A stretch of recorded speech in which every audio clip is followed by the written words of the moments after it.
I can't believe I'm saying this, but Dark Souls 2 is almost 10 years old at this point. As time went on, FromSoft cooked up some really good games that I think ended up overshadowing Dark Souls 2 in many ways. Ask any Souls fan, and chances are a lot of them will claim that Dark Souls 2 is just not that good compared to the rest of the bunch.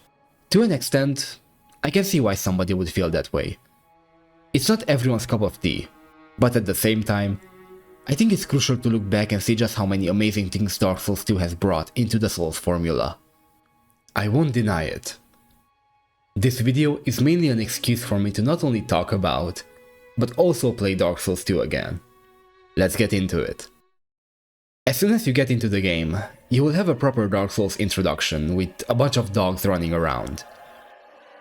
You will probably lock onto them, and if you have played any of the previous titles, specifically referring to Dark Souls 1 and Demon Souls, you will notice that your dodge rolls are actually omnidirectional.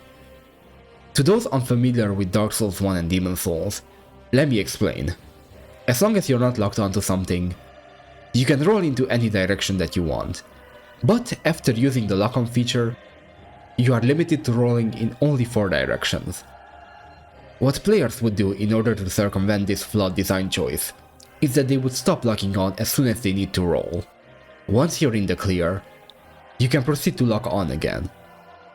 It's easy to see why this was something that's just not fun, frankly speaking, and so, with Dark Souls 2, they just got rid of it. This ended up being the norm since then, and let me tell you, I think this was one of the best decisions they have made. We just barely started off and you can already see actual improvement to the formula. Don't worry, there's more to come. Once you're finished creating your character, you will notice that your gear is different from what you've worn up to this point. Out of curiosity, you will probably open up your inventory to check what equipment pieces you have. And meanwhile, you will see this beautiful layout. Gone are the days of inventory doom scrolling in order to find the one piece of equipment that you're looking for. But that's not all. Back in the Demon Souls days, you also had a limit to how much gear you could carry around in your inventory. You had to return to your hub area in order to lighten your load, and have some spare room for anything you may come across while exploring. Dark Souls had a solution to this problem, and you've guessed it, they got rid of it. We still had the storage system, but in order to access your item box, you had to buy it from a merchant. Dark Souls 2 changed this as well, and yup, that's right, you no longer need another item to access this actually useful feature, and you just have it unlocked from the get-go. It may not seem like something very important, but trust me, once you get used to this kind of quality of life, it's gonna be hard going back to how it was previously. After you leave the House of the Firekeepers, you will see a bunch of stakes that you can light up. This is your introduction to the amazing torch mechanics Dark Souls 2 has. In Demon Souls, you didn't have an item that functioned as a light source. In Dark Souls, you have the Sunlight Maggot and the Necromancer Head. And to be fair, both of these items are really cool. But for me, nothing comes close to what we have in Dark Souls 2. Now, you might think that lighting these up would only serve as a way for you to think things better. And admittedly, for the most part, that is true. I mean, let's be honest, that's kind of the point of a torch. But it also affects moment-to-moment gameplay. Some enemies are afraid of fire, and thus will stay away from you. And there's even an area later on in the game which you can make harder if you decide to light things up. RPG features like these are the reason why I love Dark Souls 2 so much, and I hope that we will have a return to these kinds of torch mechanics one day. But, as cool as they may be, you're not gonna need the torch for the next area you're gonna be seeing. It's time for Majula.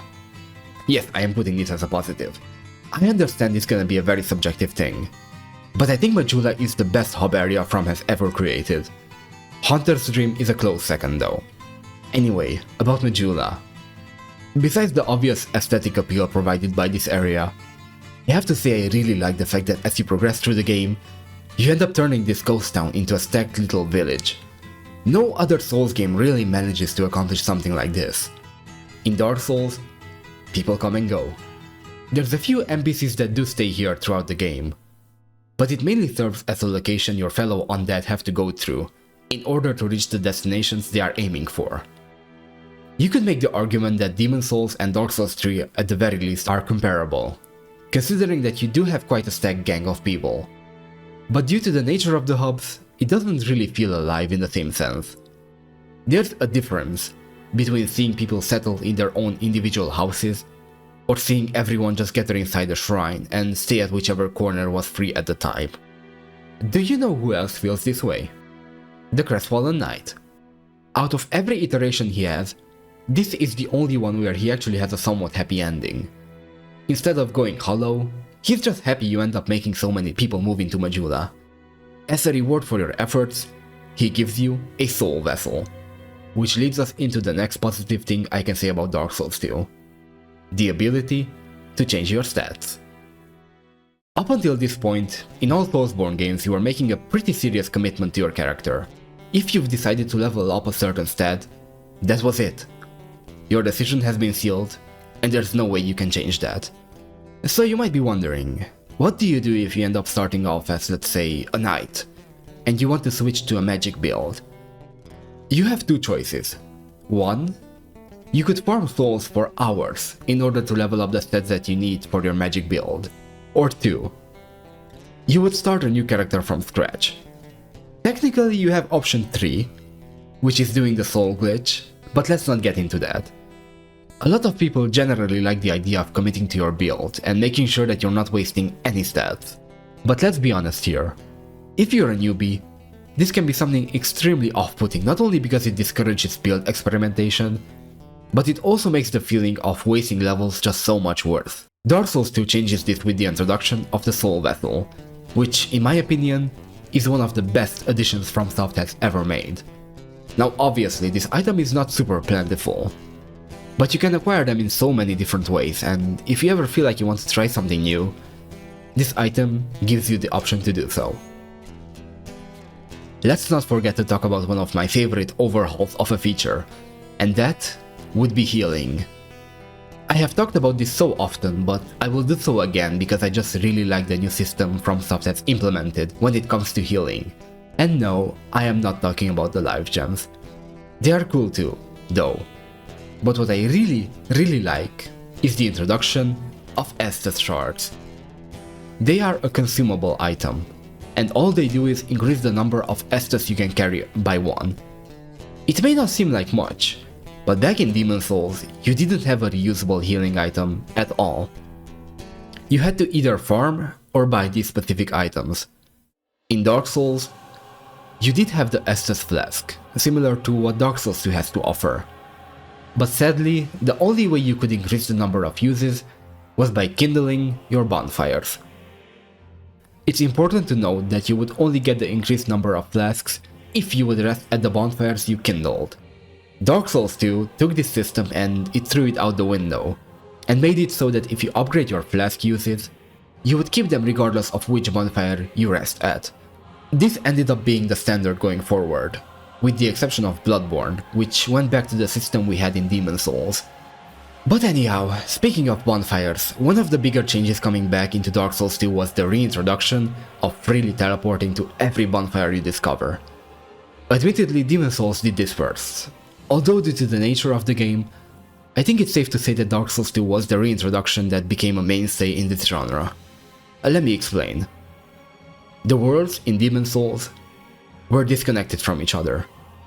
You couldn't walk from, let's say, the Boletarian Palace to the Prison of Hope. Each and every single area was confined to the Archstone it belonged to. In Dark Souls, Lordaeron was one single world, meaning you could quite literally walk to anywhere you wanted to. Obviously, there are a few exceptions, but for the most part, you could play almost the entire game without going through any loading screens. This was possible thanks to the brilliantly crafted interconnected world. I highly recommend everyone to play Dark Souls 1 at least once. Trust me, some of these shortcuts and design decisions around traversal are phenomenal. Anyway, as soon as you reach the halfway point, you unlock an item that allows you to teleport to most of these bonfires you have lit up until this point.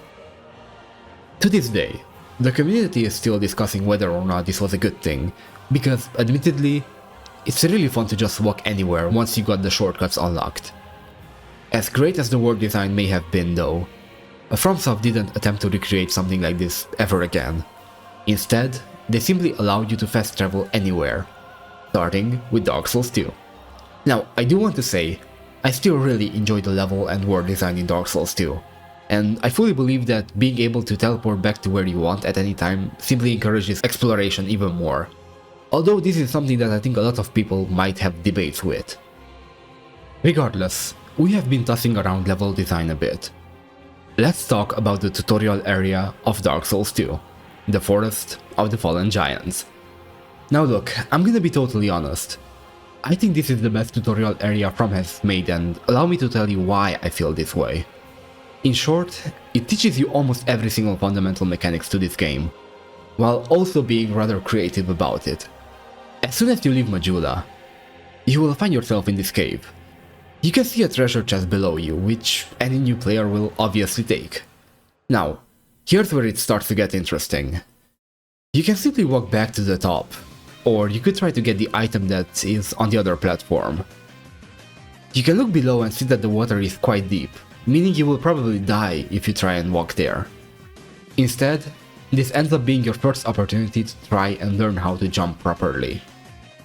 Admittedly, Dark Souls 3 also does this, although with the risk of dying being taken out of the picture. Anyway, as soon as you leave the cave, you will see a massive Cyclops-looking enemy. You can try taking it out, but it's very likely your attempts at doing so will be futile. You don't need to fight every enemy you encounter, but at least this gives you a reason to come back when you're stronger and whoop his ass. I really like it when games do stuff like this because it makes you feel really good about your progress. The first time I have ever experienced something like this was with Mega Man X, and ever since then, I have been hoping more games will do something like this. And let's just say that I'm happy that's the case. But back to the Forest of the Fallen Giants. After you reach the Cardinal Tower bonfire, you will meet with a merchant who sells a variety of items. This is your introduction to the Pharros Lockstones and the Fragrant branches of Yore. You won't be interacting with the branch for a while, but if you decide to pick up the Lockstone, you can find a use for it within this area, and let me tell you, I love these items a lot. Both of them frankly speaking, but mainly the Lockstones. Anyway, to get a better understanding of what they are, think about them as if they were the regular and the magic-imbued stone sword keys from Elden Ring. They essentially open up new paths to items, areas, NPCs, and sometimes they can do cool things such as turning the lights on in the darker area, or providing a fountain that constantly heals you. It's so easy to see why it can be such a fun experience trying to open every single one of these Pharros doors. They are random. You don't know what's gonna happen, and that's just part of the exploration. And speaking of exploration, at this point you will probably realize there are explosive barrels in the game. Those with keen eyes might notice the cracks in the wall around here. And considering that it's surrounded by such barrels, it might be a sign for you to try and blow it up. And voila! Shortcuts and being able to interact with the environment is something that Dark Souls 2 succeeds at flawlessly. There's gonna be many cases where you can do things like this, and I love it, for the simple fact that it just feels so rewarding. One of the best examples of this happens during your time in Earthen Peak. There's this one boss called Mita the Baneful Queen, and she has poison everywhere in her room. But if you burn the windmill down before you fight her, you essentially take that out of the boss fight, making it so much easier. I remember being very frustrated about it the first time I was fighting her. I still managed to win, but it wasn't something very enjoyable. And I think I would have had a much better experience if only I took more time exploring the tower. I think at this point it's worth mentioning that acquiring boss weapons is so much better compared to how it was in Demon's Souls and Dark Souls 1. In those games you first had to upgrade a regular weapon to a certain point, and then combine that with a boss soul in order to form a boss weapon.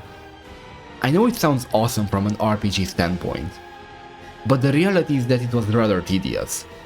From Dark Souls 2 onwards, you simply exchange the soul for the weapon that you desire, and I think this is a much better system. And you know what works really well with bosses? Bonfire Ascetics. What it does is, it lets you go through an area and the boss of that area again. There's many situations where this comes in handy. You want to farm souls? Do it. You want to farm certain items? Do it. You want more boss souls to obtain more items from said boss? Do it. There's just nothing negative I can say about ascetics. Mainly because at the end of the day, this item is optional. If you don't want to use it, you don't have to. But if you're someone who can make use of it, you're gonna be having a good time. I am surprised this system never came back in any way. Maybe with the exception of Sekiro, where you can rematch with any boss you want. But let's be honest, that's kind of a different situation altogether. Last but not least, one of the best things in Dark Souls 2 is by far the presence of the Desert Sorceress. What? But anyway, that's about it for me today.